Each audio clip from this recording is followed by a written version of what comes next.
पिछले 10 सालों में बीजेपी की पकड़ उन राज्यों में भी मजबूत हुई है जहां 2014 से पहले तक बीजेपी का प्रभाव ना के बराबर था। इनमें सबसे बड़ा नाम हरियाणा, महाराष्ट्र और पश्चिम बंगाल का है। हरियाणा में पिछले 10 सालों से बीजेपी की सरकार है। महाराष्ट्र की सियासत में बीजेपी छोटे भाई की भूमिका से बड़े रोल में पहुंच गई, तो पश्चिम बंगाल में बीजेपी की स्थिति लगातार मजबूत हुई है। एग्जिट पोल के मुताबिक बीजेपी उन राज्यों में मजबूत होती दिख रही है जहां लोकसभा चुनाव से पहले तक क्षेत्रीय दलों का दबदबा था।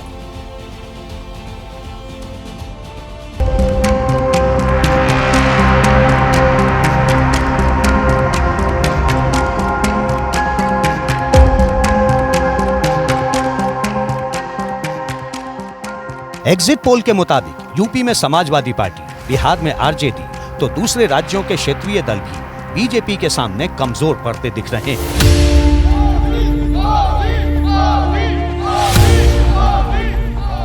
वैसे तो बिहार से सटे झारखंड में बीजेपी की मौजूदगी राज्य के गठन के बाद से ही है, लेकिन कांग्रेस की जगह झारखंड मुक्ति मोर्चा की मजबूती बीजेपी के लिए कहीं बड़ी चुनौती थी, जो इस चुनाव में एग्जिट पोल के मुताबिक कमजोर होती दिख रही है। या कहिए कि बीजेपी ने झारखंड मुक्ति मोर्चा की आदिवासी वाली रणनीति की काट ढूंढ निकाली है।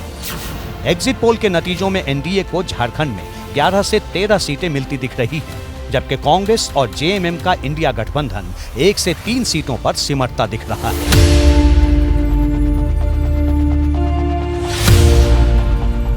झारखंड मुक्ति मोर्चा और उसकी सहयोगी कांग्रेस को सबसे बड़ी चोट वोट प्रतिशत की शक्ल में मिलती दिख रही है, क्योंकि एग्जिट पोल साफ बता रहे हैं कि बीजेपी और उसके सहयोगी दल 50% से ज्यादा वोट हासिल कर सकते हैं। ऐसे में अगर एग्जिट पोल के आंकड़े नतीजों में परिवर्तित हुए तो जेएमएम की राजनीति पर प्रश्न चिन्ह लग सकता है। जो काल हमने कह दिया है 10 सीट हम लोग इंडिया गठबंधन के पक्ष में है, वो है, उसमें इधर उधर नहीं।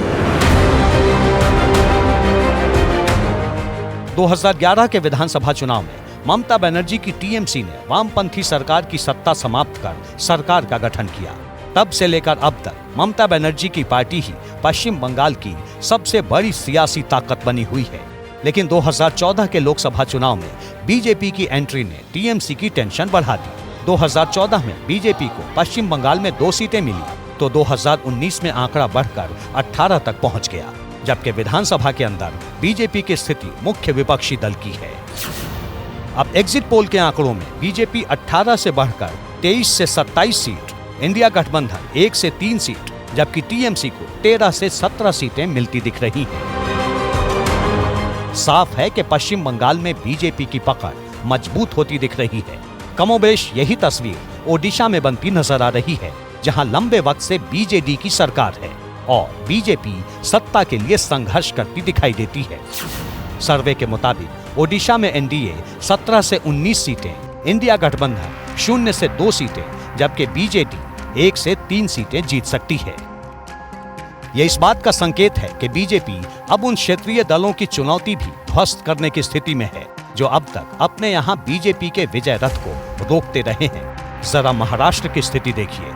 महाराष्ट्र में 2014 से पहले तक बीजेपी शिवसेना के साथ छोटे भाई की भूमिका में थी, लेकिन 2014 के लोकसभा चुनाव के साथ ही स्थिति पलट गई। तब बीजेपी को 23 सीटें मिली थी। इसी साल हुए विधानसभा चुनाव में बीजेपी ने पहली बार महाराष्ट्र में अपना मुख्यमंत्री बनाया। तब से अब तक महाराष्ट्र में बीजेपी की पकड़ कहीं ज्यादा मजबूत हुई है, जबकि उद्धव ठाकरे की शिवसेना, शरद पवार की एनसीपी कहीं ज्यादा कमजोर हो चुके हैं। एग्जिट पोल के नतीजे भी इसी ओर इशारा करते हैं। महाराष्ट्र में एनडीए 22 से 26 सीटें जीत सकता है, जबकि इंडिया गठबंधन को 23 से 25 सीटें मिल सकती हैं। एक तथ्य ये भी है कि सिर्फ महाराष्ट्र ही नहीं, बीजेपी दक्षिण भारत के राज्यों में काबिज क्षेत्रीय दलों को चुनौती देती दिख रही है। एग्जिट पोल के आंकड़ों से साफ है कि तमिलनाडु और केरल में बीजेपी का खाता खुल सकता है, जबकि आंध्र प्रदेश, तेलंगाना और कर्नाटक में बीजेपी बड़ी बढ़त बनाती हुई दिख रही है।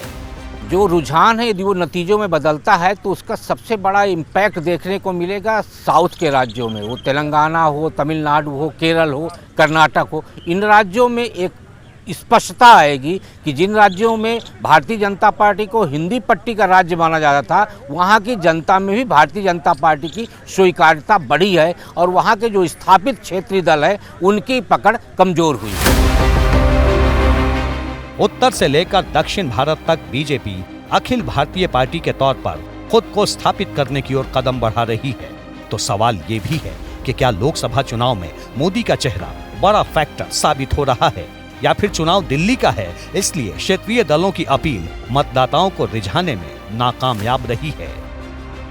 अखिलेश यादव जी, तेजस्वी यादव जी और अरविंद केजरीवाल जी, इन तीनों नेताओं की यदि बात की जाए तो ये अपने अपने क्षेत्र के छत्रप हैं। विधानसभा चुनाव में इनका प्रदर्शन बहुत अच्छा रहा है, लेकिन लोकसभा चुनाव में ये जन विश्वास अर्जित नहीं कर पाए। तेजस्वी यादव भी सीट हासिल नहीं कर पाए। तो 2024 के चुनाव में भी इन नेताओं का प्रदर्शन कोई अच्छा दिखाई नहीं दे रहा है। अब वजह कुछ भी हो, लेकिन अगर नतीजे एग्जिट पोल के मुताबिक रहे तो इतना साफ है कि बीजेपी को चुनौती देने के लिए क्षेत्रीय दलों को नई रणनीति पर काम करना होगा। जैसे ही घड़ी का काटा दोपहर 2:30 पे आए, बबीता जी का दिल सास बहू साजिश के लिए मचल जाए। और ये है इनकी बहू, पूरे दिन ऑफिस की टेंशन हो जाए गॉन जब ये करें अपना फेवरेट शो फ्री टाइम पे ऑन। इनकी तरह आप भी देखें अपना फेवरेट शो अपने टाइम पर और डाउनलोड कीजिए ABP लाइव ऐप अपने स्मार्ट टीवी पर।